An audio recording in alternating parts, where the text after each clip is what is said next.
All right, everybody. We got the Fearsome Dewsome here coming at you live for HockeyRoyalty.com at the Hockey Royalty Podcast, the official podcast of HockeyRoyalty.com. My buddy, the man, the myth, the legend, Joe Paterino. How you doing, my man? Doing very well, Randon. How you doing? I'm getting over a bug here, so got the cough drops in, got the taking the aspirin and all that kind of stuff like that. But I'm powering through, just like many of the Kings did with injuries during the playoffs. Your man has got to come through in the clutch, so our fans could have a podcast every week. But that's what it's all about, right? Exactly. So for those who didn't look at the title or anything like that, we're going to be talking changes in the Pacific, our captain from the Reign leaving for greener pastures, and defensive evaluations. How do those defensemen look? What's going on? Who's going to make the cut? All coming at you next.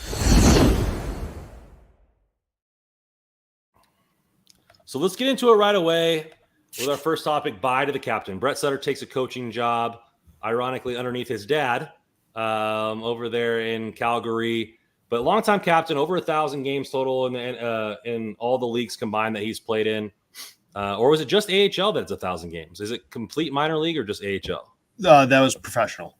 Professional. Yep. That included his NHL games. Yep. Yeah. So long, tenured career, especially as captain for the Reign. What does this mean for this team, and what does it mean going forward? I mean, new head coach, new captain. It's kind of the congruency is no longer there. Well, first of all, congrats to Brett Sutter, and he's meant a lot to this organization during his time here. He's been the captain for a while, so certainly a big loss for the Reign when it comes to that locker room. And I remember last year when you saw all the guys that would get called up, and with all the injuries that seemed to happen somewhat frequently, whether it was Moverari or Spence or Dursey. Sutter was the biggest fan. He had guys over at his house, I believe it was, watching one of the debuts. He would tweet out stories about the guys. So he really just the prototypical kind of captain. And he's somebody that I'm sure is going to be missed in that room. But I suspect it's a great move for him personally and professionally. So, it's a young Reign team. Right. I mean, not that they were old necessarily last year. They were among the younger ones last year, but you've lost Sutter, you've lost Ferk. They've moved on, and you're presumably going to be, and there's still some time, obviously, to see how things shake out, but you're going to probably be filling this roster with some younger players. I know TJ Tynan is still there, and there's, a couple of guys floating around that are, but a little bit older, but not much, not the KGHL vets that we've seen, right? I mean, so that includes the back end, whether it's up front where Sutter was or on the back end too. Nelson Noje, not that he was old, isn't somebody that's returning. They did bring Cameron Gaunce, so it's going to be a different look, I think, and I think it's going to be a younger look. It's an opportunity. It allows for a little bit more opportunity, perhaps, for some guys, and we'll see how they fill that bottom part of the roster. But you're not going to take Sutter, your captain, and out of the lineup. But depending on how they fill it, that now they could kind of interchange some younger guys and get some guys more reps in there. Yeah, I think the C's probably going to go to Tynan. If I would had to guess, he's one of the older guys in the locker room, MVP. Been around for a while. I think he probably gets the C there. I mean, he's under contract for 2 years, so there's going to be some. At least you're going to have a 2-year deal with that captain. Mm-hmm. It's going to be a while before you get a guy like Sutter to come there for multiple 10 years, right? So I think Tynan will probably get the C. Maybe Gaunce maybe gets the A, and then you get another guy. I don't know if they view Allard with his short time with the team as assistant captain. Or they give it to one of the prospects that has earned it, maybe like a Samuel Fagemo if he doesn't make the NHL roster. Carter Scores comes in here with, do you think this is a good for the Reign considering the logjam of prospects? And I think good is a sense of opinion as far as what you think is good. So I think it's good for the prospects as far as the logjam, like he's saying, as far as them getting more playing time, right? I mean, Sutter was taking up a C spot. Taking minutes, we talked about in order to earn a spot in the NHL, you're probably going to have to learn how to penalty kill. He was taking up some penalty kill time there. So you're going to see guys like Hellenius get more time in the penalty kill and a lot more of those young centermen. And so I think it'll be good for them in that aspect. I think it'll be bad because it's, there's still a lot to learn to be a pro, and the AHL is a grind. You're not getting luxury jets and stuff like that. And to be that pro mentality for a long period of time. And like you said, doing a lot of the stuff like, hosting parties for people who get called up, making sure that their work is acknowledged, and being almost like a coach on the ice. I think that's going to be sorely missed. And, I think maybe Tynan's up for the job of doing something like that. But when you have a consistent presence, it's always going to be a little bit different. Yeah, I think though, I will say overall it is a good thing. I mean, I think that you're going to, you mentioned Hellenius, Andre Lee's another one. Taylor Ward saw a lot of ice time really in the top part of the lineup last year. We'll see where he slots as things go this season. And you talked about the center position, right? I mean, Tynan's going to be the first C. Presumably Turcotte will be second C. Akil Thomas is 3C. There's a lot of options there. So I just think, and again, ultimately we'll see what they do. If they do want to bring in another veteran, that said, if they do that, it's probably another veteran that it's a little bit easier to kind of have in and out of the lineup to allow some of these prospects to play a little bit more. So, I think it's a good thing from the prospect standpoint, just because it should allow some more opportunities. So we'll get to another rain question here from Carter before we get going on to what's going on in the Pacific. Assuming Bjornfoot starts with the rain, is he going to lead the rain on time of ice? And I would say he has to, right? You're going to have to put him into every situation, unless the Kings are like, hey, we want him to get good at this one aspect. I want him on all the penalty kills. We don't need him on the power play, and he needs to be the first line left. I think with being the first line lefty and being probably first penalty kill, he probably would lead the defenseman in time on ice. I'll say maybe per game, but I'm going to say no in kind of an overall, because I wouldn't be surprised if he ends up making his way back up to the NHL. Because I suspect that if he does start in Ontario, that is my preference. And that is, I guess, in my, in August, first week in August prediction, that I think he's one. We've seen Blake be, use his waivers, kind of conservatively. So from a roster and asset management standpoint, so that's going to be my guess as he goes down. So if that's the case, that said, he's not going to play power play over Jordan Spence, who I also think is going to start down there. So Spence is going to run the top unit. So, is he going to get the most minutes? I don't know. He's going to get top pair minutes, and maybe if Spence. And if he's with Spence and Spence is doing the power play one and he's doing penalty kill one, I mean, they're probably going to be pretty equal. Yeah, I mean, if that's why I say if it's not one, he'll be one or two, right? He will get a large share of minutes. All right, let's move it over to changes in the Pacific. And so this is kind of based off an article that came out earlier today from Dom of The Athletic. And Ryan wrote an article for Hockey Royalty about how that affects the Kings. But we want to kind of gloss over the Pacific because things are changing. Obviously, the Kings changed into a playoff situation last year. Now it's more of an expectation, especially with the addition of Kevin Fiala. But what does that mean? What do these acquisitions or removals from the team mean on a wins per game basis, maybe a statistical basis? And this whole article broke it down and kind of ranked it on, an added wins and what kind of salary was added. And Kings ended up being 11th. A couple people above them in the Pacific, a couple people below them. Coming in at number 2 overall and number 1 in the Pacific was the Kraken. They added 4.1 wins. Andre Burakovsky and Borkstrand were the major adds there. And obviously when you add 2 guys of that level of talent, Andre was one of the top in points per 60. Borkstrand, if you look at his advanced metric cards, it's all blue. He's good at everything, not great at anything, but all good at everything. What do you think about those ads? Does it really make that much of a difference with 4 wins, or you still think they're a lottery team next season? Not if they can't keep the puck out of the net. So I think Seattle was a lot better than their record showed last year. Their 5-on-5 numbers, particularly with possession wise and expected goals, they were at worst an average team, and in some cases above average. They were right around a 50% Corsi team at 5-on-5. So they were not nearly as bad as their record was, but they had horrific goaltending and they had horrific special teams. Add that up and you get a lottery team. I don't think they're going to be that bad again. I think the additions are going to help them. I think last year, honestly, I would think it was a fluke that they were that bad. I don't they certainly weren't going to be as good as a lot of projection models had them out to be. That was on the kind of the high end.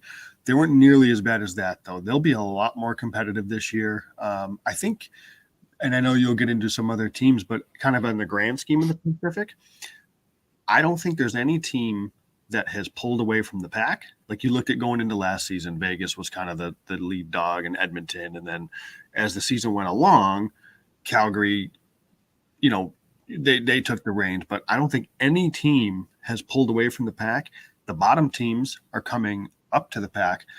I suspect a really, really, really competitive division this year. I still don't know that it's one of the better divisions, but I think it should be even more competitive. I think some of the bottom teams got better, and none of the top teams really separated themselves, I don't think. But yeah, you're looking at the Seattle Kraken. Not only did they add quite a bit of talent in free agent, but in the draft. So Shane Wright should be there. Obviously, he's going to be a rookie, but I would expect him to make the team. And then Matty Beniers has played in every, like we talked about this with Faber, he played in every single competition that you could possibly ask of him, and has done well. And I think he's going to take a major step forward next season. And that team should be way better offensively on a consistent basis. Yeah, and I wouldn't underrate the addition of Justin Schultz either in free agency. They got to get a save. Grubauer, Dreger, and Jones. Martin Jones ain't that guy. No, and Grubauer, man, he earned the contract from the year before, was a train wreck last year. If he can be an average goaltender this year, the Kraken are going to be a very competitive team. Now, again, I don't know if they're a playoff team, but again, in this division, they're going to be competitive. The next one is the enemies from down Highway 5, the Anaheim Ducks, added 3.7 wins by salary added of $24.2 million by signing Ryan Strome, John Klingberg, Frank Vetrano, and Oli Huvelli. Is that how you pronounce his last name? Huvelli? I don't know. Anyway, so they get a top six centerman. You get a top right defenseman and a power play captain to go with Jamie Drysdale. So their team's adding quite a bit of offense. You obviously saw in the beginning of the year with them leading the division for a little bit that they have enough juice to do it in short spurts. But as we saw with the Kings in previous years, that juice only lasts so long and consistency is more important. With Gibson still in his prime, do they have enough here to be a more consistent team, or do you think they're still 1, maybe 2 years away? They're a couple years away, no question. But they're not that bad, though. As I mentioned, some of these bottom teams have pulled themselves up from the pack. I guess the only exception could be San Jose. But Anaheim, they're in an interesting spot because they've got some of these younger players that are, Zegras is came on the scene in a big way last year with some of the exciting plays that he has. Maxime Comtois is a player. Troy Terry had a big year last year. Mason McTavish, presumably we'll see what type of role, if he's going to play somewhat of a bigger role this year. And they've got some skilled defensemen. You mentioned they added Ryan Strome, who's been a solid second-line center with the Rangers over the years. And they add a legitimate defenseman in Klingberg. Like, again, I don't know that this team is a playoff team, but this is going to be a much more competitive team. There's not going to be any easy games in this division. Where do you think the captaincy goes? That's a good question. I guess it depends. I wouldn't be surprised to see Cam Fowler. He's been there a while. He's under contract for a while. I can see Cam Fowler getting it. I think that would be a pretty good nod. Do they pull a Colorado Avalanche and name the young kid the captain and give Zegras the C? Hey, these days you never know. That wouldn't surprise me at all. But I guess if I had to pick, I'd say Cam Fowler. But again, you've got a pretty opinions probably vary on John Gibson, but I'm still a believer that he's a really good goaltender. So when you add John Klingberg to that back end, you add Ryan Strome down the middle. I mean, this is all going to hinge on their kids, right? It's all going to hinge on McTavish, Zegras, Comtois, Drysdale. Are they going to take steps to the next level? Because if they do, then they're going to be maybe a dangerous team sooner than we thought. But again, I don't think they're a team that's a playoff team, but they're going to be competitive. And not for nothing, if they want to, they've got a lot of cap space left. I don't know how interested they are of continuing to add at this point, because again, I think they're still in that right transition. I think, they seem to take an approach of like, okay, we've been bad for a couple of years. Now we've got some young kids. Let's get these kids playing some competitive games. Let's try to make our team a little bit better here and try to make this turn to becoming a competitive team. So I think they'll be interesting. 10th overall and third in the Pacific is your Los Angeles King. Adds 1.7 wins, added 1.4 million. You saw a lot of the other contracts go off, so the Fiala was kind of almost a net deal there with the fact that they've lost Andrew Athanasiou, Stetcher, Ole Mata, et cetera, et cetera. Kevin Fiala coming in though, adding 85 points, only adding 1.7 wins. So was the subtractions of those three guys that much, or is it just that when you get to the top and you're adding star players, you're only adding so many points at that point? Yeah, and listen, I am not for anybody that doesn't follow Dom Luszczyszyn's work with The Athletic. Dom is awesome. He's great, and I know analytics and some of the numbers and stuff aren't for everybody, but you at least have to appreciate the work that he does and some of the way he digs into each player. And again, agree, disagree, that's what we're here. That's what it's all about. But what he does to put into this work. And I think it's just in general, it's tough for one player to move the needle that much. Maybe save your elites, your McDavid, Draisaitl, Matthews. I don't think even somebody of Fiala's stature, I could be misspoken there, but my guess is there isn't really that many players that are going to move it overly significant. But kind of like I said with Anaheim, and a lot of this season is going to hinge on, their young kids. Like if the Kings, because I think their top six is in a pretty good place, assuming that second line plays the way they did last year, which we'll see. But this season, it's a big year for Byfield, Kaliev. If they get production from that third line more than they have in the past, then that's going to be a big deal. And I think that's going to and I think even Dom had mentioned in the piece that, LA is a team to watch. And I think it hinges on that third line. If you expect the production to come from the top two lines, because that's what you're paying those guys for, that's why they're there. If you start to get big time production from Byfield and Kaliev, the third line, the bottom six, now you've got yourself a dangerous team.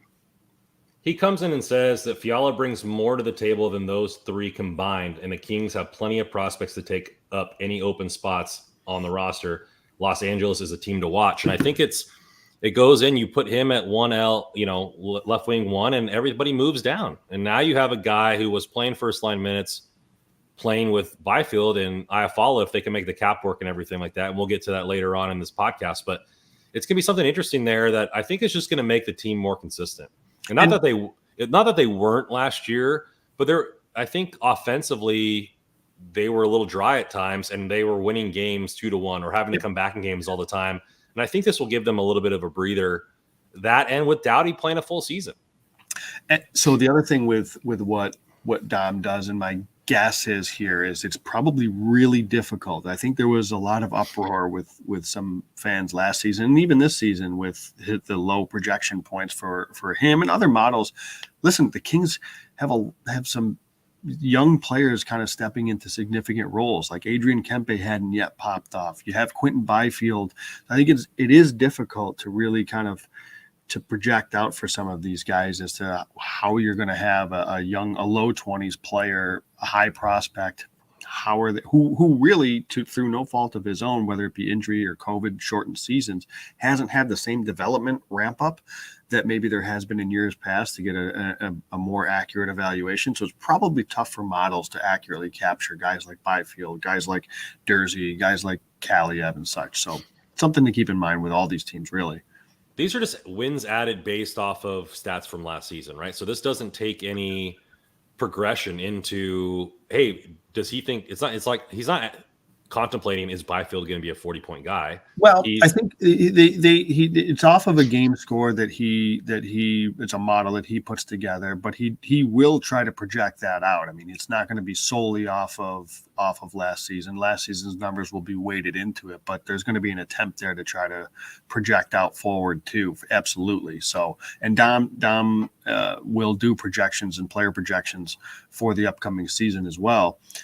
So that's an attempt that he will try to do that I'm sure is going to be, I would imagine, is blended into this. Edmonton comes right after, also 1.7, getting Jack Campbell, and that's pretty much where their add-in is at, because you have Smith, who's no longer on the team, and Mikko Koskinen was their only goalie really there, and so adding Campbell brings that win total up. Campbell was extremely streaky last year with Toronto. Obviously, he won an all-star bid, and so you got to think that he's going to help the team out, but he also showed points in the season where he was pretty bad. So, obviously the Toronto media is the worst in hockey as far as the pressure, but Edmonton isn't that far off. I mean, any hockey town is going to give that to you. What do you think about this ad here? And does it make Edmonton better in your opinion? I think it was a necessary ad. It was, it's a lot of money. And probably more importantly, a lot of years. I shouldn't say it's a lot of money. $5 million is maybe a little heavy, but that's kind of the going rate. I prefer a shorter deal, but that's beside the point. Campbell, I think, is a better goalie than Mike Smith. I think he makes the team better. And while from an improvement standpoint, it may not be significant, as you point out, they showed up, in the even below the Kings. But for me, what Edmonton did in retaining was huge with Kane, Yamamoto, Puljujarvi. Those are big guys to keep around. Now they're in a tight cap situation. We'll see how they get this sorted out. But for now, it's a team that got better, no doubt about it. Yeah, Yamamoto just signed recently, 2 years and 3.1 AAV after having his best season. So definitely a good signing for them. Moving on to Vancouver. 13th, and we'll speed this up here a little bit as we get into the bottom of this kind of list. Vancouver's coming at 1.3 wins. Ilya Michkov, if I doubt that's how you pronounce that. Dakota Joshua, Colin Delea, and Curtis Lazar. And pretty much they said that the Vancouver ranked almost last or next to the bottom 5 for the last 3 seasons in suppressing chances on the penalty kill. So their penalty kill was open for business all day long, and Ilya is one of the best penalty killers last season, especially from a power kill perspective, being on the ice for 4.1 goals per 60. And so I think they addressed that with bringing over Ilya here and hoping to let their offense fly a little bit more often. Yeah, Mikheyev is somebody that I don't know. He may have gotten a little bit of a healthier contract for what he did in Toronto, but he's certainly a fine middle six. A middle six winger for them. This is an interesting team because there's talent here with Peterson, Pedersen, Besser, Horvat, Miller. Like, this is a talented team. They brought in Andrei Kuzmenko as well. We'll see how Podkolzin, if he plays. There's continued to be rumors, though, as they are over the cap. There continues to be rumors about, is somebody on the way out? Is JT Miller going to get traded? So there's still that's kind of ongoing. Don't love the decor, though. I mean, Quinn Hughes is exciting. I'm not an Ekman Larson guy. Maybe it's because I'm biased toward how bad that contract is. I don't think the D is good enough. But they do have, you could argue, the best goalie in the division in Thatcher Demko. So I think the two teams, or two of the teams in Western Canada, I think Calgary's is right there too with Markstrom. Those are probably two of the best in the division. So I still want to see how the rest of their offseason shakes out, because are they trading JT Miller and what are they doing on the back end? Because I still don't think that's good enough. Yeah, we'll see how that goes. Let's go into the last 3 real quick. San Jose Sharks minus 2.1 wins. Obviously, you lose Burns, Balsars, and Leonard, 3 guys that are core to their team. Then you have, I'm scrolling. Calgary Flames 27th, minus 3.2 wins. Well, hell, they lost their 2 best players, so you think it would be a lot worse than that. But that comes with our next signing right here, and Mangiapane signs a 3-year deal worth 5.8 AAV. Now, this is interesting because, we were talking with our boys up there and up north that we did the pod with, and the crossover pod. I was asking them, they were worried about Mangiapane and what his contract would be, and we were talking that interesting that roughly the same stats. I think actually the same stats as Kempe, roughly the same age.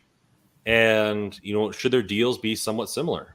So, do you like the Kempe deal better at 5.5, or do you like the Mangiapane paying a little bit more, but not as many years for the peak? I'm generally gonna want to try to get as many years locked in as I can. So I like both players. I think Mangiapane is a hell of a player. So that's a big addition not addition, but they retain him. So again, in general, I know we talked about this with Kempe. Like, if you believe in the player, if you can agree on a number to lock him up, then I try to do that, because what's going to happen is if Mangiapane and or Kempe pop off or continue to pop off, now instead of trying to buy those years early and pay maybe 5.5 to 6.5, now you're going to end up paying that guy 8.5 to 9.5, or even more, depending on how big these next couple of seasons get. So it really just depends on, if your development and your organization says, we believe in this guy, we think he's going to be a 30-goal scorer for the next X amount of years, then you should try to lock that guy up long term. Now, maybe the player, because of unrestricted free agency, they don't want to buy too many of those years. So that's a tough thing to do sometimes, and that's probably the case that you're seeing here with Mangiapane and Kempe, for that matter, that it still gives them that window to hit free agency at a age where I guess it doesn't matter. They would still get paid. If they have big enough years, somebody will pay them. So the last is Vegas losing 4 wins. Obviously, they didn't add anybody, and they lost some of their best players. The first line winger in Pacioretty. That dumpster fire of a franchise. I don't know what they're doing with all their star players, but they're losing 4 wins there. That's 8 points, and they were right on the fringe of the playoff spot. Do you view them as a risk to miss the playoffs this year? Because Dom sure does. Only if they get injuries. I've been very high on Vegas. That was pre-Pacioretty deal. I'm a little surprised at that. I feel like there had to be another way, but maybe not. So I was talking about earlier with these top teams have kind of come. Nobody's run away from the pack, right? Vegas, Calgary, and Vegas dropped. Vegas and us barely went up. Agreed. Vegas has clearly come back. I still think if you told me that Vegas was going to be healthy all season, they're probably my favorite for the division, although it's very, very close. Not as big of a favorite as I would have said, a month ago. But we know that's not going to happen. Injuries happen. This is what it is. And they showed last year they have no depth. So that worries me if I'm a Vegas fan. Calgary, though, hey, maybe they could easily win the division again. And I think, what they've done after losing Gaudreau and Tkachuk to replace them with what they've replaced them with Huberdeau, Uyghur, and the rest of that deal from a future standpoint, a prospect and a first-round pick, they did a hell of a job in the Tkachuk deal, all things considered. Yeah, Calgary ain't going anywhere. They're going nowhere because their offense is still solid. Obviously it's going to take a little bit of a hit when you lose both those guys, but they brought in Huberdeau, so he's going to at least offset a portion of that. And they could have the best decor, they probably have the best decor in the division. That defense core is really Mackenzie Weegar is a top pair defenseman. I don't think that he's getting quite the love maybe he should because of the impact that the big names Gaudreau and Tkachuk are gone. And yes, they brought in Huberdeau, but that's 2 for Mackenzie Weegar's a top pair D. So they added a significant piece to their blue line, which was already pretty good. Not to mention you have, in my opinion, the best, like I said, it's either he or Demko, the best goalie in the division, in my opinion. So they're not going anywhere. Again, did they come back to the pack? Yes, they did. But they're going to be right there. Vegas will be right there. Edmonton will be right there. And LA will be right there. And I would say we saw last year that it just never goes as planned, right? Nobody had Calgary, Edmonton, LA as your top 3, and Vegas missing the playoffs. So you also have to keep in mind that who is a likely team to kind of surprise.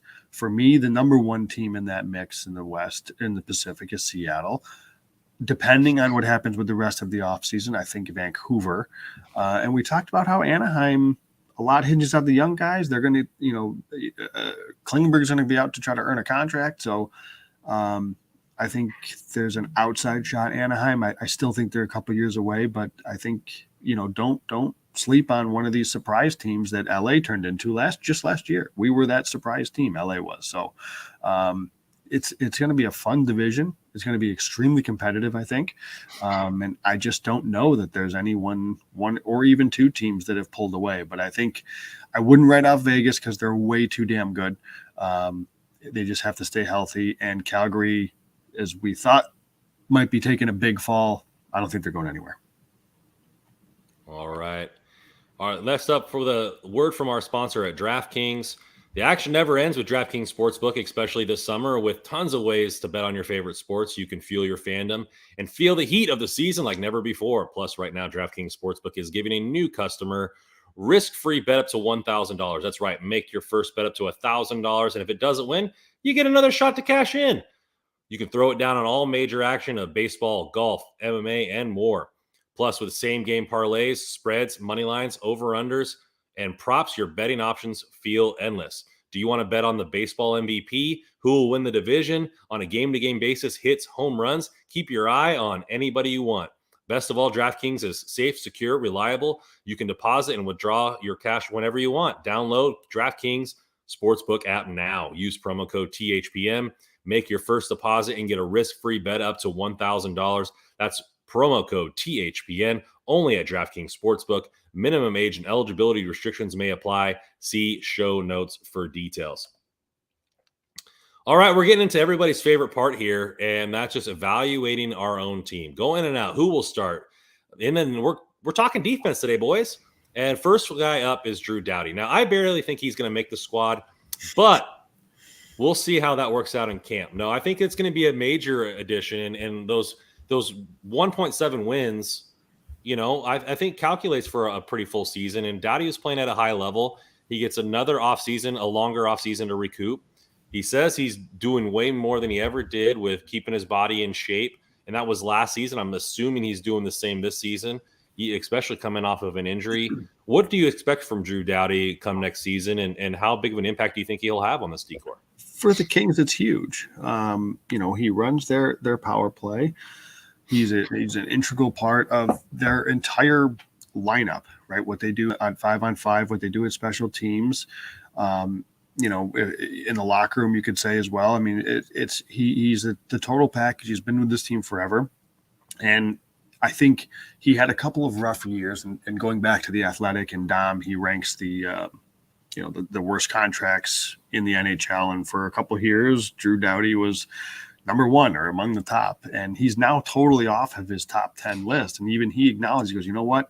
He's really kind of found his game again, Drew Doughty has. And he's turned into being, maybe he's not earning every penny of that contract, but he's really played a heck of, played much better over the last couple of seasons. So, he's getting older. So there's going to be times where, we don't know how long this will last, but I think there's a lot of reason to be optimistic about what Drew Doughty can bring back to the team.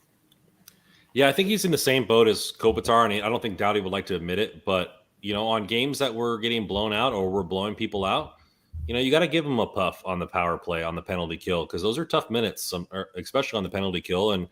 And so give some of the young guys a shot and, save his legs a little bit, because now expectations come in May and June. And so, playing 30 minutes in October and November and games that don't really matter because you're blowing a team out, definitely needs to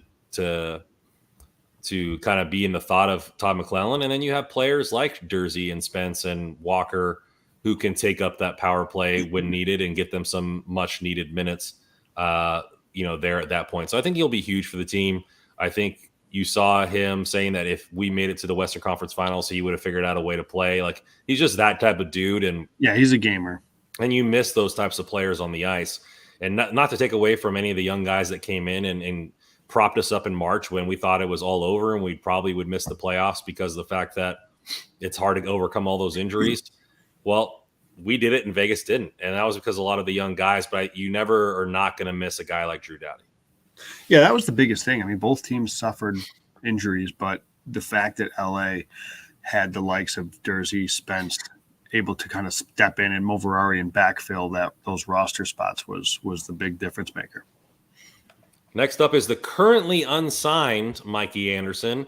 Let's go in with that first. The contract. What do you think is going on here with Mikey Anderson's contract? Is it just not enough cap space?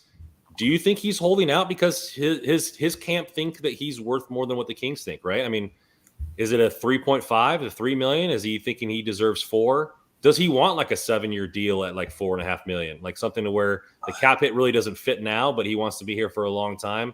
Like, how do you feel like this is going down in the offices between the agent and Rob Blake at this point? Boy, I mean, that's a great question. Obviously, what I'm about to say would be just total speculation, right? I don't know. I mean,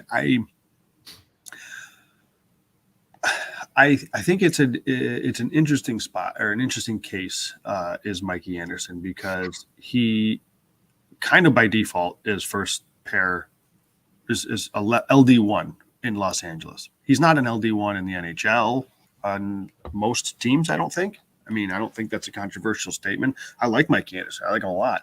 I think maybe he could still develop into a much more consistent and solid LD1. But I think what works is he likes playing with Doughty. Doughty likes playing with him, and the pairing works. So I think there's a lot to that too. So yeah.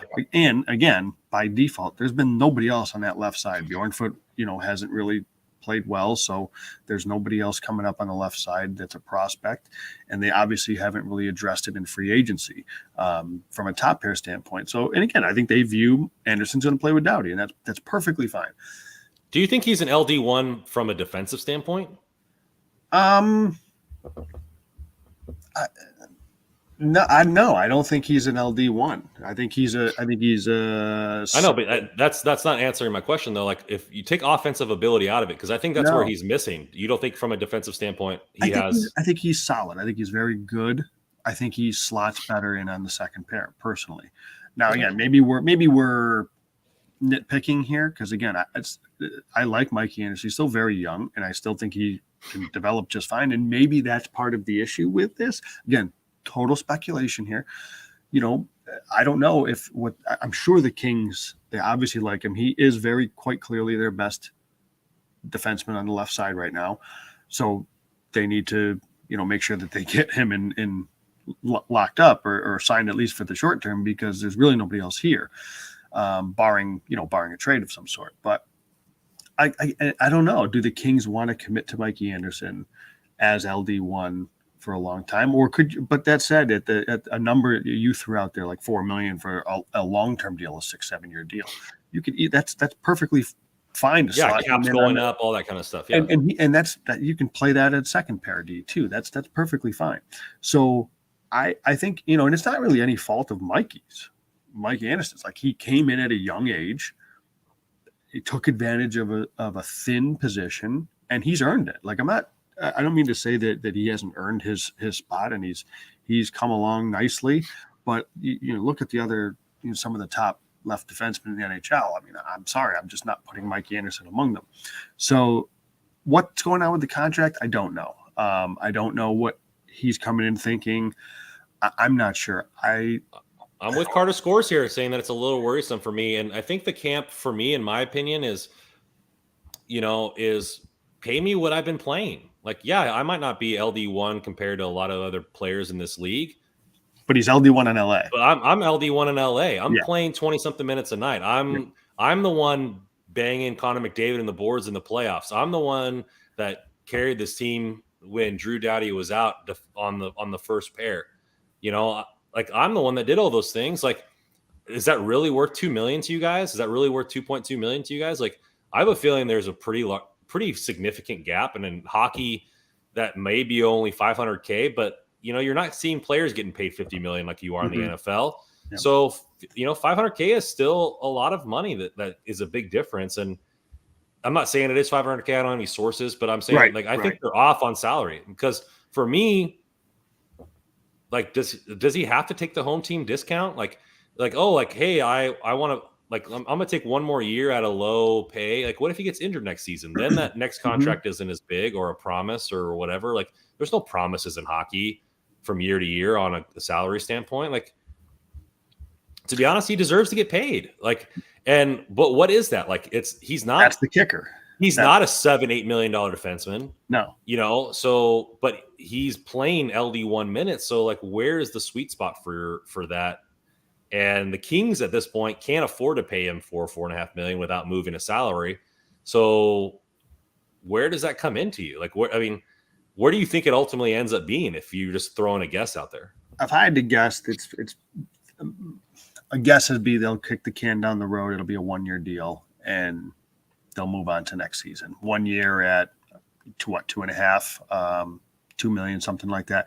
Again, I am not a contract expert. I have no idea what's going on in these negotiations. But the fact that there isn't this, we kind of speculated. I know Russ brought it up too, Russell Morgan, that wouldn't be surprised to wake up one day and just see Mikey Anderson gets a 6x3, right?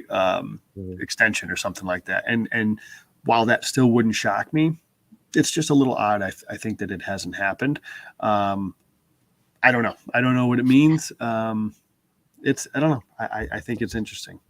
So we went into the evaluations. As far as the contract is concerned, let's do a quick little breeze over his ability, because I think we already know what he is, right? I mean, he's not going to be overly offensive. He's a good defenseman on the defensive side. I think he's maybe a little bit better than good. Where does his game improve in your eyes next season, or where does it need to improve? So, you mentioned the back end and his defensive side of his game. So what I want to see, I want him to be if the offense is going to be limited, which is fine. Okay. He's paired with Drew Doughty. You don't need Mikey Anderson to be running gun. Got it. I need him to be elite as a defensive defenseman. And I think there were still some elite to where, because listen, and I know everybody talks about the playoffs and he was more physical, and I can appreciate that, but make no mistake, he was still in his own zone quite a bit. Now, okay, am I being unfair? Because listen, he's going against McDavid and Draisaitl. Well, of course he is. Well, that's eventually you want a guy. They're in his division. I know, that's what I'm saying. So he's going to be going against these top guys. He's going to be going against Jack Eichel. He's going to be going against Jonathan Huberdeau. So I need him to be an elite shutdown defenseman, and from a zone entry standpoint, or defending opponents' zone entries at the blue line, and also being somebody that can break pucks out and make that first pass and have zone exit. So I think he's good at that. I wouldn't say he's great at that, and I'd like to see him just take that even next step to that, because he's only 23 years old, so he's coming along perfectly fine. But I'd like to see that next level of that part of his game. I always had a coach that told me, he's like, why are you working on things that you're bad at? You're already bad at them. Why don't you perfect the things that you're already good at? And so, there's some things that, as a pitcher, I was never going to be able to throw certain pitches. I just couldn't get a natural feel for them. And there's going to be some people that are never going to be elite offensively. It's just not going to happen. And I think the game is going to slow down for him continually, and the offensive game will slowly trickle upwards. But yeah, spend most of your time in the defensive zone. Spend most of your time working on those things to make that your best skill at a more elite level. And I agree with you there. I think that's something that he could or should work on to perfect more at a higher level of his craft. Let's switch it up to the other unsigned guy, Sean Durzi. Now, Sean Durzi, still unsigned, had a big year, came out of nowhere, got given the chance. Kind of a blind spot to that trade that went down. As Grunstrom had already had time, the draft picks have gotten all the clout, and he was just kind of sitting there like, is Jersey going to make it? Is Jersey going to make it? And then we see in the camper and the tournament, he's the best player on the ice. Then in camp, he shows up and, hey, he's one of the best players on the ice. And then he's on the Reign and he's one of the best players on the ice.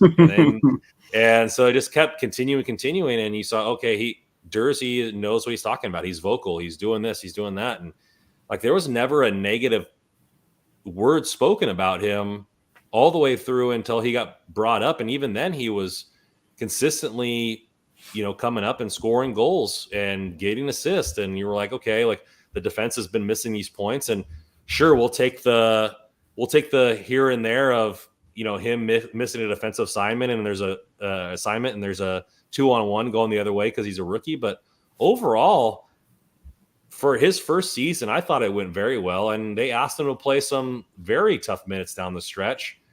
And so it's interesting to see what he's going to be wanting to get paid as well. Is this a situation of, I only played a little bit, but you guys relied on me, I expect to make it out of camp? Or do you think that this is like, hey, we got to get Mikey Anderson done first, Jersey, just wait a second, we got to pump the brakes here before we can sign you? I mean, to that last part, I mean, I kind of hope that, and I think that teams can, I don't know, they can walk and chew gum at the same time. And I think they probably have decent ideas as to what these numbers are. So I'm hoping that I guess that could be the case, but I couldn't agree more. I thought Jersey was really good. Like, relative to expectations, what were the expectations? Did you think he was going to come up and be this defensive stalwart? I mean, obviously, like, he was going to have some issues. The biggest issues that I saw with Jersey was when he was put under pressure. There was a heavy forecheck on him. That was when he struggled the most. But he's a young defenseman getting his first taste in the NHL. So that's kind of to be expected, especially the style player he is, which is much more of a riverboat gambler at times, where he's going to try to push the pace. Breaking news out of the Pacific. Elliot Friedman says Calgary and Jonathan Huberdeau are closing in on a long-term extension. Calgary ain't going anywhere. I wonder what that's going to be. If we get it before the end of this podcast, as you guys are watching it live, I'll let you know what those numbers come out to be there. But yeah, him and Uyghur, I think pretty shortly after the trade, were like, we're interested in staying. So again, the demise of the Calgary Flames is a little premature. So get back to Jersey there. I just wanted to break it open with open news. Nope. Good breaking news. That's a big story. I really like Jersey. I think I don't know what this contract comes in at. I would be a little surprised if this was a difficult negotiation, though. I mean, at least Mikey Anderson, he's got a couple of years here of playing LD1 minutes, right? There's a little bit more of like, hey, and these RFAs only have so much, very little in terms of leverage. So I'd be a little surprised if the Jersey thing is a difficult one. It could be a situation, like you said, perhaps it's hey, we're going to work on getting Mikey taken care of. We'll get you locked up, no problem, a year or two or whatever the number is going to be. But I don't know. I don't know what's going on as to why neither of them are signed right now, but very much like Sean Jersey, the player. And I think he showed very well. And listen, from an asset standpoint, he really elevated his game to a potential trade piece down the road if again they look to move a right D. Carter comes in here reading your mind, and he says, if Jersey gets an A for the season, I don't care what anybody says. Mm-hmm. However, I don't see him as a long-term king. Personally, Spence has a higher ceiling. And we've all known the logjam is on the right side. Eventually, more people are going to have to go to fit all these puzzle pieces. Brant Clark, which we'll get to later on, is one of those puzzle pieces. They expect him to be Doughty's replacement. Jordan Spence came in there with we have Helge Grans right there on the right-hand side. Could this contract disagreement be from a contract length standpoint? Maybe Jersey already being traded once, wants a little bit more long-term, protection there, which obviously doesn't prevent him from being traded. I don't think Rob Blake would give him a no-move clause at this point in his career. But maybe he wants a 2-3 year deal instead of just a 1 year. Hey, I got to do this again, because he knows, hey, I made my money last season with how much I played. If Brant Clark makes the team, with Sean Walker coming back, with Helge Grans being there, like, who's to say that I get the same amount of minutes to negotiate a good or better deal for me next season? Maybe.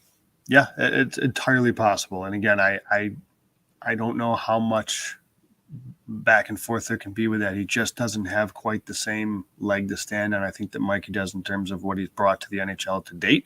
But that said, I agree with Carter. I love Jersey. I think he showed out great in his time in the NHL. So he could be right that he may not be long-term for the organization, but who knows? Yeah, I think it'll be interesting in how it works out with him and what they expect him to be and what his role will be. Like, is it going to be the three, behind Roy and Doughty? And is he going to be power play 2? Is it going to be Walker on the power play 2? I think it's going to be interesting to see how they use him overall for the season. And going forward. And I think one more comment here before we switch it up and Richard comes in. Jersey can stay for now and use to take the Kings to the Cup contender status. I like it. Actually, we'll come in here. Richard. Tommy coming in here. I haven't seen him in the chat in a while. Thank you for coming in. Do you think Rob Blake will trade someone before re-signing Jersey Anderson to avoid losing leverage in a trade involving Lizotte, Walker, maybe even Iafallo? I think it's a possibility if the numbers get too out of whack for Anderson and Jersey to where we don't have the space that you're going to have to. Like, those are two integral guys in your lineup. Maybe you have to trade a Walker away for almost nothing just to make some space. But, you know, Joe, more than I, was under the impression the way Rob Blake said it in the exit interviews that Walker isn't going anywhere. And so, you know, how is this going to all work out? We'll see. I think they might have to. Obviously, you can make trades up until, you know, whenever. So, like, maybe they get to camp and injury happens, a team has a need and he can get a higher value for that. You know, all those kind of things can happen. I wouldn't count it out.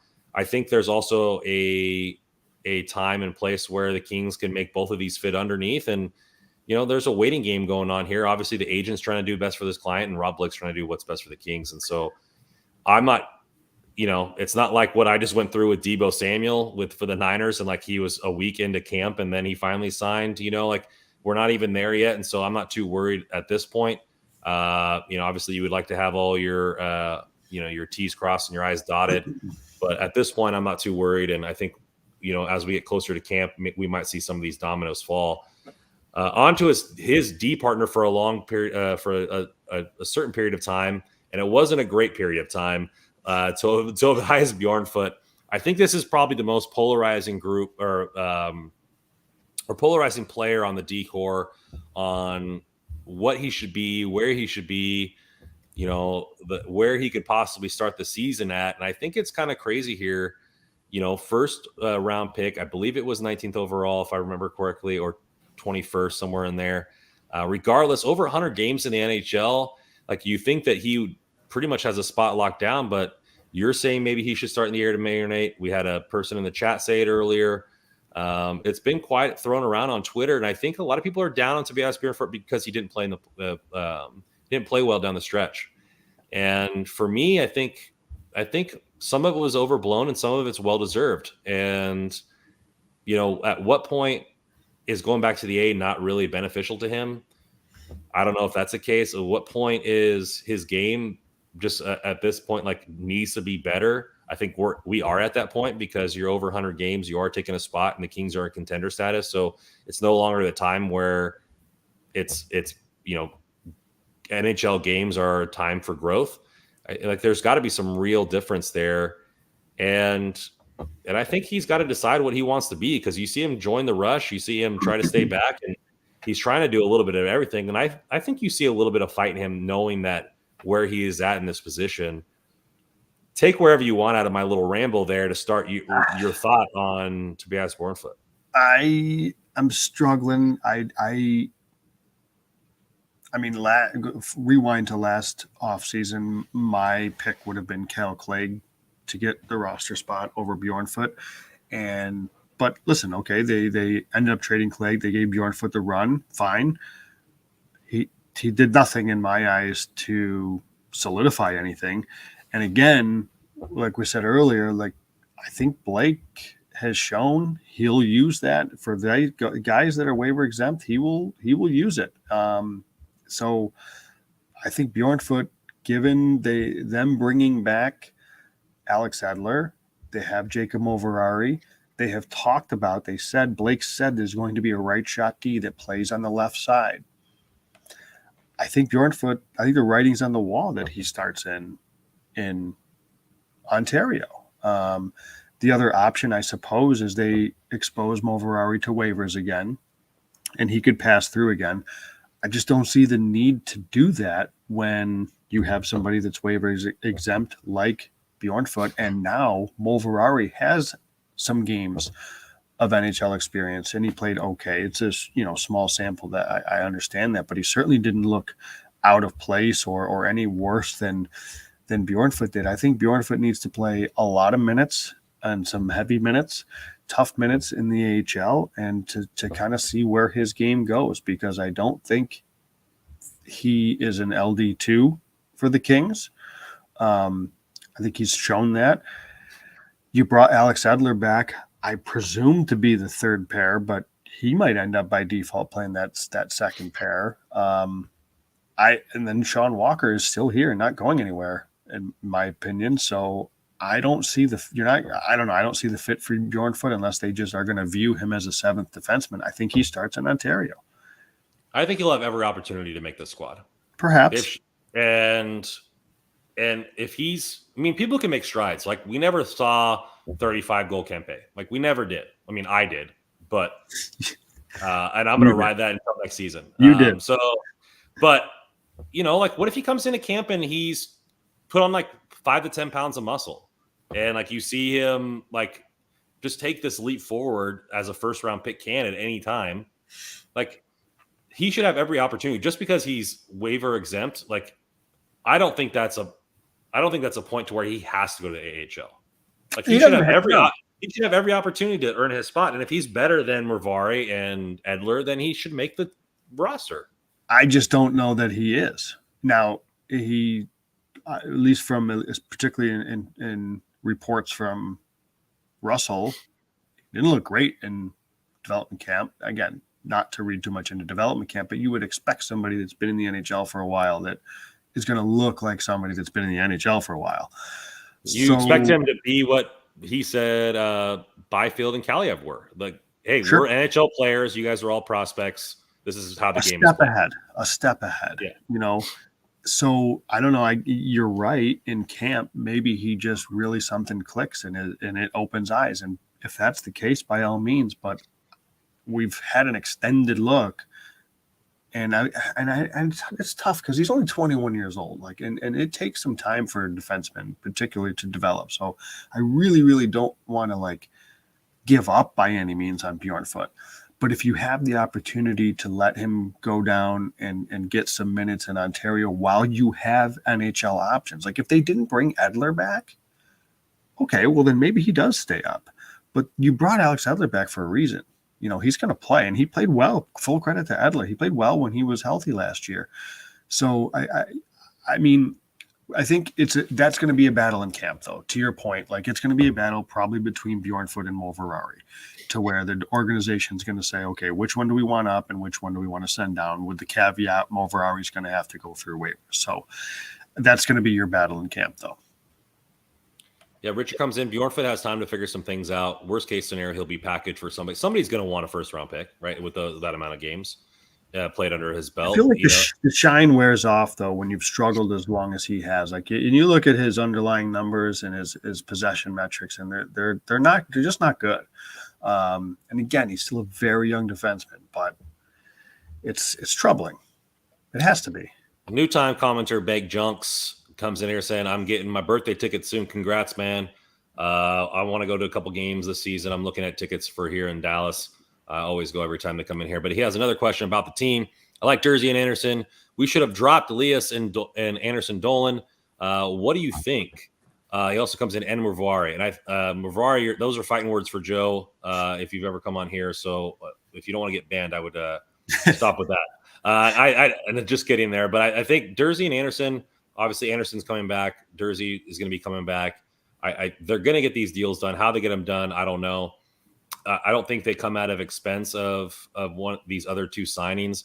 Anderson Dolan is a second-round pick, and he's had his best season in the AHL. To just drop him and not sign him for anything would have been a mistake in itself. Obviously, we talked about in the last podcast, Elias Anderson was a puzzler for us. Not to say that they couldn't ship him out or do whatever after camp or do something there to make it work. But I don't think that Rob Blake would have let Elias Anderson or Mervari's contract dictate what they're going to do with Mikey Anderson or Sean Jersey.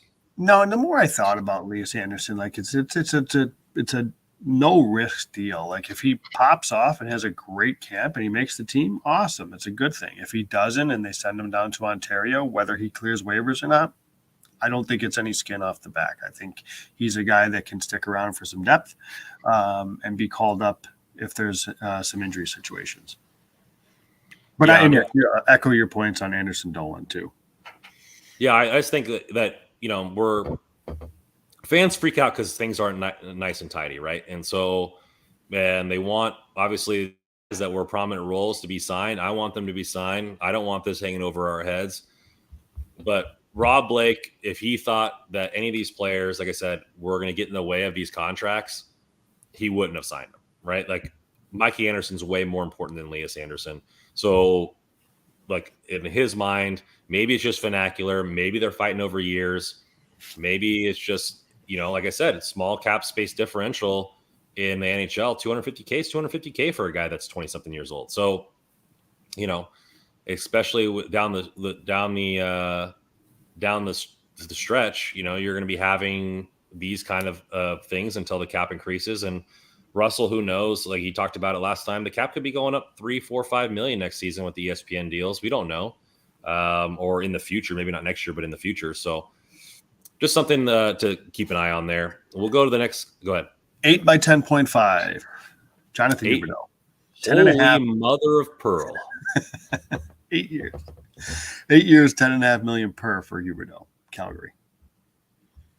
So they just say, like, what we were giving Johnny Gaudreau, we'll give it to Huberdeau. Basically. I guess in theory, aren't they the same age or roughly the same age within a year? I mean, I guess if you're going to do one. I don't know. But did Huberdeau get close to 100-something points? Was he? Yeah, he had like 115 points, I think, last year. Oh, so like they're the same player, pretty much. He's really for the longest time, Huberdeau and Barkov were like the two most underrated players in hockey, and to the point where now they're like, I guess some people might say they're overrated because they've been talked about as being underrated for so long. Huberdeau's a stud. Yeah, like I've always liked him, and I was like, but like. When you said 10.5, I was like, oh, that's steep. But then you're like, is it really that steep? Like, is he over 100 points? And then you look at the stats, you're like, yeah, it is. Like, I guess Kopitar is the same for us, right? People on the East Coast don't give him that much credit, But so Richard comes here. We have to trust the GM, Rob Blake. I agree with that there. Let's move on to Sean Walker, the unknown here, coming back from injury. Like, what is your expectation for him this season? Do you still think he's a big trades piece? And then, what are your expectations? Let's start with that. I don't know. I mean, you're supposed to be an analyst there, Joe. Let's give some analysis. I think I like him, right? I think he's a good player. I think he's an offensive defenseman. Obviously, he moves the puck well, so I like all that.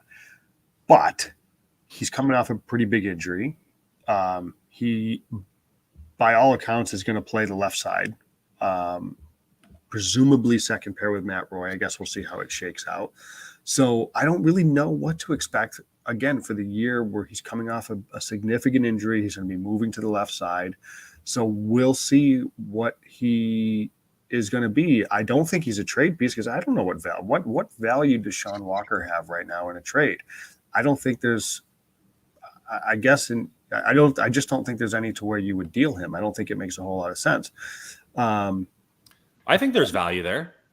Like, does injury for like a full season, like where he didn't get a show if he was better or worse, like does that really like diminish the value of somebody? Like, well, what did he have before though? Too like, what was his value even before that? I mean, he played power play too. He was young up and coming. Like, you could have somebody take his contract for a 6th or 7th round pick. Well, but but what does that do for the Kings? Are you better off having space? I don't know if that does anything for. I don't know. I don't know if the space is. If Clark is ready, and you have Jersey and like, there's your wild card. There's your wild card is Brant Clark, because I think if Sean Walker, by all accounts is going to come back, he's going to be healthy, he's going to be ready to go at the start of camp. If Clark is that good and he's going to make the team, that is what causes a whole ripple effect of decisions that have to be made. But if Clark doesn't, I don't know. I don't see trading Walker for a late pick as being something that I have much interest in. I think because I think the idea around trading Walker originally was to open up space for like that big addition to the back end. That's not going to happen. So unless it's to do that, I'm perfectly fine with just seeing how he plays, because again, think he's a better option than Tobias Bjornfoot on the back end. So I think he's on the team. He's on the roster until Clark takes him off, or not just him, until Clark proves otherwise. I don't know. I think sometimes we get a little, and I'm guilty of it too. When it comes to the team's up against the cap, we can just trade this guy or trade that guy, and it's not always that easy. You have to have a team that's interested, and you have to have a team that's willing to take on his contract, and you have to have a team that's willing to pay you what you deem to be fair value. And I don't think trading Walker for a 6 or 7 is good value for the. I think he's better than that. But will a team pay more than that? That's the kicker. And if they're not, then try not to trade him and do whatever you can do from a roster standpoint to keep that from happening. Sebastian comes in here. What could you see the return if they were to choose to trade him? I mean, I think if before the injury, he probably could squeeze a 4th round pick out of Sean Walker. Maybe a 4th and a 5th, or 4th or a 5th. Like, to me at that point, like, maybe you think about it because that contract's over $2 million. Eventually, I understand, like, they want to slow roast these guys like brisket, like I gave the analogy with a couple pods ago. But like, at some point, if Clark is ready, then like, he needs to be on this team. Like, I agree with that. Him going to the O, Richards think he'll make the team. Book it. Like, him going back to the O like does him no good. Like, he was the best defenseman there. Like, he was on pace before his injury to set records as far as having one of the best statistical seasons for a defenseman. Like is there really any move there? Like, I know, like, people are saying, he didn't make the World Junior team. Like, maybe he needs more development. Like, I don't know what those are. Like, you have Canada's always stacked with 1st round picks, and you have 20-year-olds on that team. So who knows why he didn't make the team? I don't know. But getting back to Sean Walker, my expectation I think he's going to be in a starting 6 on this roster if he's not traded. Right. So that's why I don't know that I'm just going to just deal him for the sake of dealing him. Unless there's something coming, then I don't do that. No, I'm I keep him around and see what happens. With Clark, listen, he may very well not be ready for the NHL, but I don't think the OHL is the best spot for him either. He's unfortunately one of these guys that's caught in the middle and is not able to play in Ontario because that's exactly where he should be is with the Reign and getting some big minutes there. But unfortunately, that's just not the case. Now we'll be curious to see if Clark gets those 9 games. Like there's that middle. I think he should. There's that middle scenario where he's just going to get. He either makes the team or he goes to the OHL, but he might also just get that kind of 9-game evaluation to see where he's at. And that wouldn't be. I think he should. I mean, unless he looks absolutely trash in camp, and I think he should get the 9 games. Like, you got to see what you got in him on a real level, because who knows? I mean, and I don't know. Like, I'm not a big contract aficionado with all the small print, but like, wouldn't you think that an option would be to send him to Europe? I don't know. Again, I don't know. I feel like if that were an option, that would be something that happens a lot more frequently than it does. So I don't know. Because if it's an option, like, to circumvent that, like, I think they should do it. Like, because then you're getting higher level talent. Him playing in the SHL or Liga for a year or 2, if they want to keep him that far, like, that's much better talent over there. Like, I don't know, like, you can loan players, but do they already have to have contracts? Like that's where the small fine print. Yeah, my guess is it's not something that you can do. Otherwise, I think we'd see that so much more often, and we really don't. So my guess is that's not something doable. So we'll see. I mean, this is a big camp for him and for the Kings because what happens with Brandt Clark is going to have some sort of ripple effect. Yeah. Sebastian coming in here, could Durzi serve as a 7th defenseman? I think if he's on this team, he's defenseman number on the right side, right D3.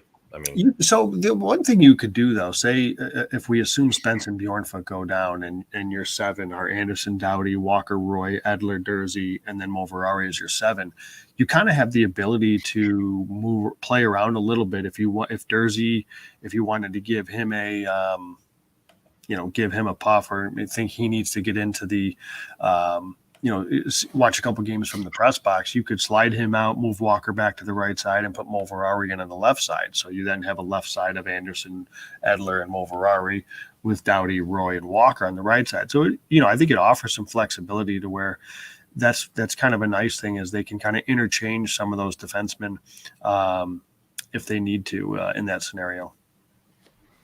Yeah, we'll see how it works out there. Let's get back to Brent Clark. I think, like you said, a biggest wild card. I think he's going to come in with, with some grind here after being snubbed by Hockey Canada, according to Richard here, and I think he was snubbed as well. I don't see how he's not motivated enough to make this team. You look at some players also just play better at higher levels, right? There's more structure and this type of thing. Like if you pair him with a guy, I guess they wouldn't pair him with Mikey Anderson, but if you pair him with an Edler who's defensively sound, a veteran, all that kind of stuff on the third pair, or Moverari who's sound on the third pair, like he could be definitely something that he could allow him to use his talents. And I mean, he's good enough right now on the power play to be power play too.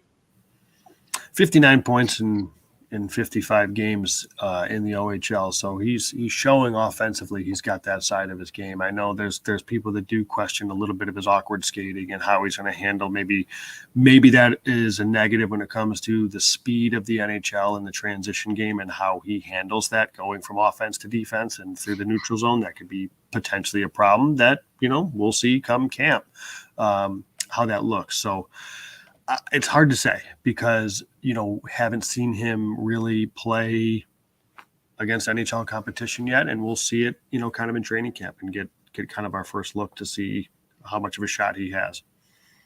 All right. We got two more guys here to talk about. Actually, I think we have three more, but we'll go over the next one. Alex Edler coming in on the 1-year deal. Way less than what I thought he was going to get paid compared to what he got paid last season, and a lot of it's bonuses based on games played. So I think it's pretty much a no-risk deal here. If you're getting Alex Edler at his level for the full season, then he's well worth the $1.5 million. What's your expectation from him this season? Obviously, last year coming in, it was to be a penalty killer, to maybe do some power play stuff, be a veteran, but he was asked to play a lot of minutes, more than I thought he would. And he was going to be a big contributor down the stretch. So I think you're looking at something that might be, is he going to be limited? Is he going to be it's because the contract says so, but then when we get game times, you got to win games. Is it going to be over 20 minutes a night? What do you think this is going to really end up being for Edler coming in the season? I'm not expecting him to be a 20-minute a night guy, but I was pleasantly surprised with what he gave last year. When he was healthy, he was very good. So I very much like what Alex Edler can bring. And I think, kind of going back to the question about Durzi potentially being a seventh defenseman, I think, again, health is going to determine all of this. We saw it just got blown up last year with all the injuries, but you have the ability to kind of ease him and spot him and give him rests if they do see that as something as a necessity. And you can, bring in Moverari and you can and play him or you can call up a Bjorn Foot if you have to for some reason if somebody else goes down. So I think there's options here to get him some games off if he needs it. But I was pleasantly surprised. I figure he'll be provide a similar part of his game that he did last year. He's blocking shots, good on the penalty kill, and just a solid guy to have on the Kings blue line. He was better than I anticipated. Do you think the bringing back Moverari is any indication on the trust that they have in him? And that's why Alex Edler was kind of signed last minute and for that amount of money. You think if they really would have needed Edler immediately, he would have been one of the first signed? I know it wasn't that far after free agency started, but do you think which will be the next guy we talk about, Moverari, but do you think that had anything to do with the way his contract was structured, or he's just an old veteran and that's what they get paid? Yeah, I think it was more that. I actually think maybe and listen, Blake said it in his presser that they were definitely open to bringing back at least one of the veterans, him or Mata. But I also think I do wonder, and we don't know, but I do wonder how much they were shopping for a more impactful left D, and when if that wasn't going to come to fruition, that they said, we're going to run it back with with what we had last year. Let's bring Edler back. He was solid. And maybe that's, maybe they waited to see if there was something that would come with that. And if that wasn't the case, then that's when they decided, okay, let's bring Edler back into the fold, which I think makes sense. Yeah, Richard comes in here. It's great having Edler bring size, experience, and leadership. I agree. And he was very good last year. Very good. Tommy comes in here, maybe avoid playing Edler against faster teams. I think with his experience, you can play fast without being fast. And I think with his experience, you saw him make very quality amount of plays. You saw him. I remember vividly. I don't remember the team, but I remember vividly the 2-on-1 that he had, and he made this miraculous play and took the puck away by himself. And it was just a great, smart play by him. And you say, okay, that's why they brought him in. Yeah, I think that's what you're going to see that again. And as much as we talk about this, where are they going to fit all these guys, and this guy should get to play? Like, we're really talking about like the lineup at its peak, right? Like if nobody's injured, but very rarely do you see every single person on the roster play 82 games. Yep. And so this is going to make the cream rise to the top, as they say. Coming into the next one, your lover boy here, Jacob Mervari. I really thought he had a great season last season for the amount of ice time that he got. You didn't see him, which was great. Like he was never on a bad play, in my opinion, like on all the games that I watched where he just got whitewashed. You're like, okay, well that didn't happen, which we saw from Toby a couple times, as well as Jersey and whatever. But like you never really saw that from him where he just got whitewashed by an offensive guy. You're like, oh, well, welcome to the NHL guy. Like he seemed pretty steady and just out there, and I really think that he could play some consistent minutes, and I wouldn't be surprised if he played over 50 games this season with how well he played last year. That could depend on some of the health, but yeah, like he's that quiet, unassuming, kind of steady defensive defenseman. Really good defending his blue line, really good at zone exits, makes a good first pass. He's not going to be somebody that's involved in the offense much. He's not going to be jumping up in the play.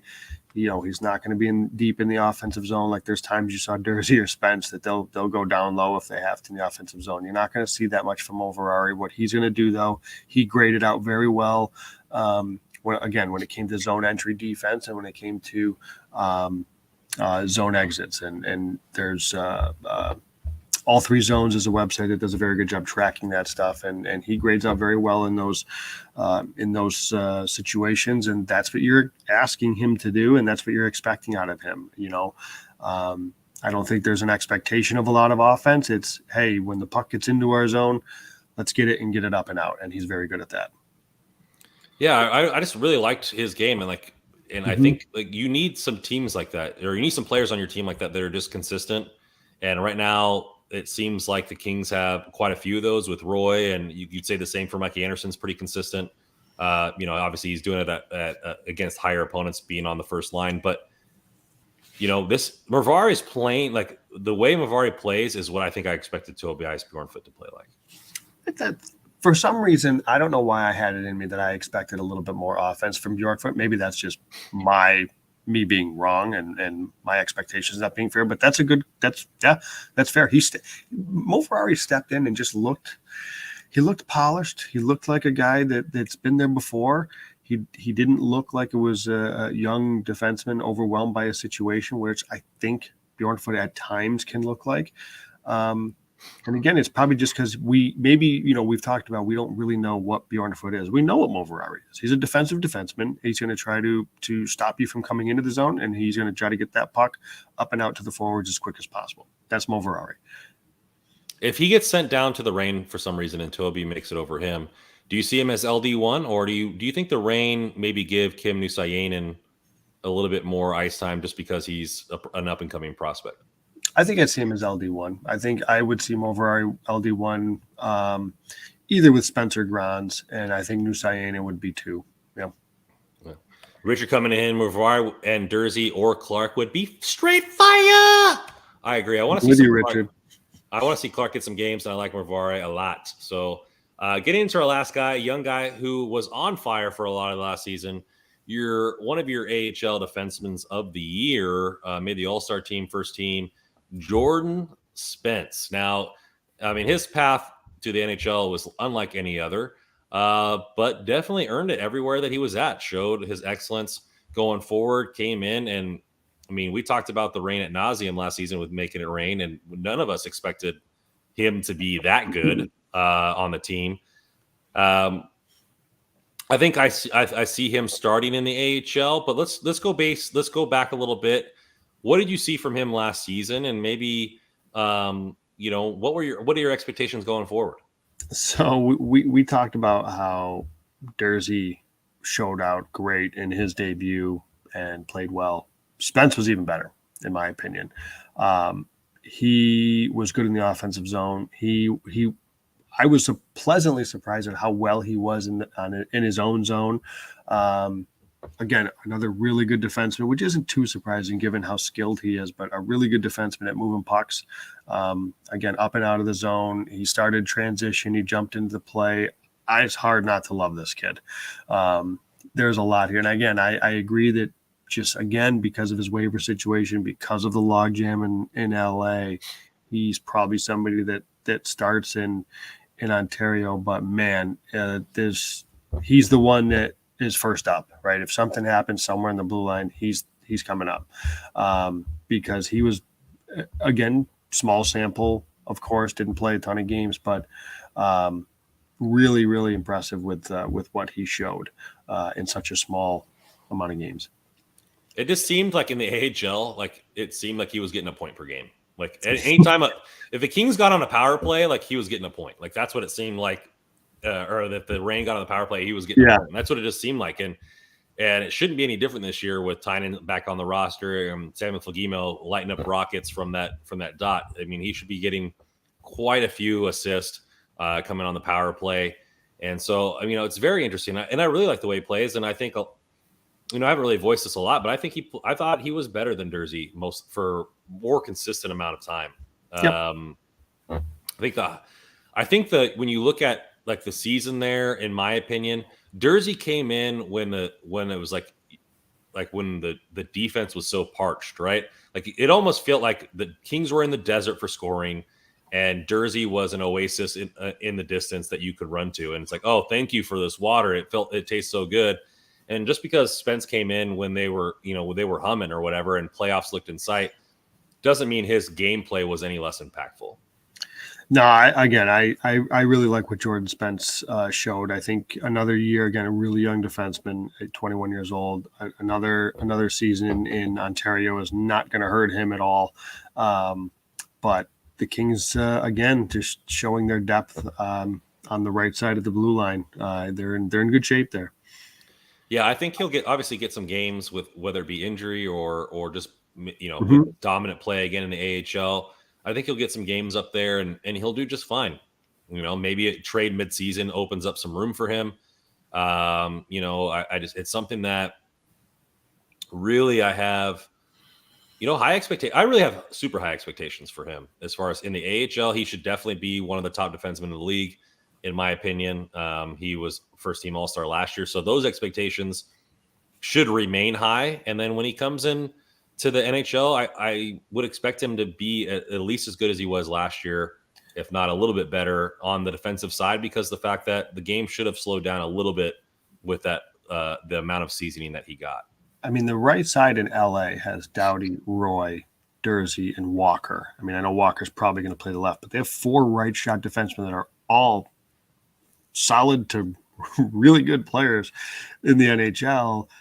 And then in the system, you have Clark, Spence, and Helge Grans on the right side. They are loaded, no question, on that side of the blue line. And again, you tend to wonder, is there another trade at some point coming, and is it coming from that crop, like a la Brock Faber? I don't know. I guess we'll see.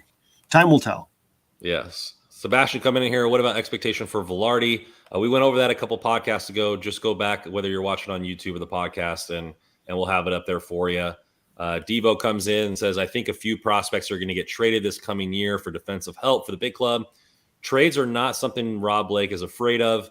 I wouldn't be surprised of that either. Or I think they maybe just let this team play and the prospects have to rise. I think there's a good balance I know the Kings want to win, and Joe thinks LD1 is the most important thing on this team. It's got to fit from a cap standpoint. Maybe it doesn't this year. We think the cap's going to go up. Is this team a Stanley Cup winning team? I don't think so at this moment. Maybe they get so much progression out of Byfield and Kaliev where you're getting a 20-plus goal scorer on the third line and Byfield's putting up over 40 points, and they are a lot better team, going forward. And so it's something to look at. They got to make it from a cap standpoint. So you're going to have to trade an NHL player, and we can go debate all that all day long. We have quite a bit, but we're out of time. So thank you guys for coming in. As always, go to our website at hockeyroyalty.com. Read all the articles that are coming out. Articles every single day, popping them out left and right. So it should be very exciting coming as the season coming straight into camp about all the data that's going to be available for your Kings. You can find us at hockey_royalty, me at Randall Commando 24, at Joe at JW Paterino, and our triumphant guy that is missing, Mr. Russell Morgan at NHL Russell, coming with news from camp. He's going to be at a lot of that stuff there, the insider that we have and at the game. So it'll be good to have him on next week and talk about a more Kings hockey. Definitely some more stuff coming up. I'm trying to get you guys some guests. So keep it there. Thank you guys for your love and support. Like and subscribe to the channel. Tell your friends, tell your family, tell people you don't care about that Hockey Royalty is here to stay, and we're covering you for LA Kings all season long. Joe, pleasure talking with you, Kings hockey. And as always, go Kings, go. Go Kings.